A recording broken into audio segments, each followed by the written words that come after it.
छा हिक ई रात में पूरी वेब सीरीज़, फ़िल्म या किताब ख़त्म करणु वाक़ई नुक़सानकार आहे? या पोइ मुसलसल ॾिसण पढ़णु असल में असांजे दिमाग़ लाइ फ़ाइदेमंद बि थी सघे थो? साइंस छा थी चवे? अचो त मालूम कयूं था। मां आहियां फ़हमीदा रियाज़ ऐं तव्हां ॾिसी रहिया आहियो WTN न्यूज़।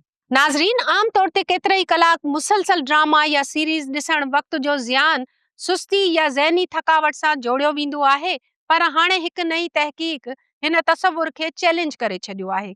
अमेरिका जी जॉर्जिया यूनिवर्सिटी जी तहक़ीक़ मूजिबि हिकु ई वेहक में केतिरा ई क़िस्तूं ॾिसण या मुख़्तसिर वक़्त में पूरी कहाणी ख़त्म करणु असल में माण्हुनि जे दिमाग़ ते गहरो असर छॾे थी। अहिड़ियूं ई कहाणियूं न सिर्फ़ घणे वक़्त ताईं यादि रहनि थियूं, पर माण्हू उन्हनि खे ख़त्म थियण खां पोइ बि ज़हन में वरझाईंदा रहनि था। तहक़ीक़ जे मरकज़ी मुसनिफ़ जोशुआ बाल्डोन मूजिबि इंसान फितरती तौर ते कहाणियुनि सां जुड़ियल मख़लूक आहे। कहाणियूं सिर्फ़ विंदर नथियूं ॾियनि, पर इंसान जे जज़्बाती ऐं नफ़्सियाती ज़रूरतनि खे बि पूरी कनि थियूं।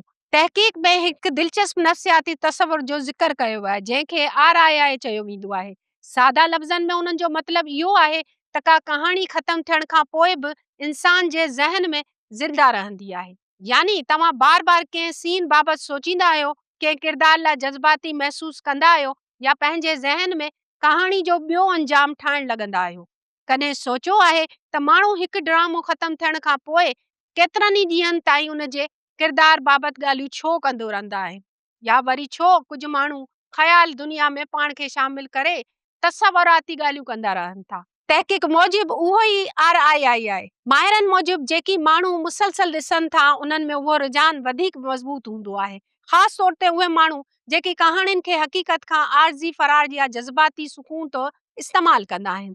दिलचस्प ॻाल्हि इहा आहे त मुसलसल केतिरी क़िस्तूं ॾिसण सां दिमाग़ कहाणी जे मुख़्तलिफ़ हिस्सनि खे बहितर नमूने सां ॻंढे सघे थो। ख़ासि तौर ते अहिड़ी सीरीज़ूं जिते केतिरा ई किरदार ऐं पेचीदा कहाणियूं हुजनि। माहिरनि उन खे मेंटल मॉडल्स चवनि था। यानी दिमाग़ हिकु क़िस्म जो अंदरूनी नक्शो ठाहे थो, जंहिं ज़रिए उहो किरदारनि जे लाॻापन, वाक़िअनि ऐं कहाणियुनि जे वहिकिरे खे समुझी सघे थो। इन ई करे कुझु माण्हू हिकु सीरीज़ ख़त्म थियण खां पोइ बि उन जा नंढड़ा नंढड़ा मंज़र यादि रखनि था।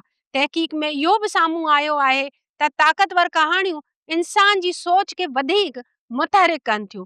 माण्हू उन्हनि ई कहाणियुनि बाबति वधीक सोचीनि था जेकी उन्हनि खे जज़्बाती तौरु मुतासिर कनि। यानी शायदि मसइलो सिर्फ़ उहो न आहे त तव्हां केतिरी देर ताईं ॾिसो था, पर उहो बि आहे त तव्हां छा ॾिसी रहिया आहियो, छो ॾिसी रहिया आहियो, ऐं उहा कहाणी तव्हां जे ज़हन ते कहिड़ो असरु छॾे रही आहे।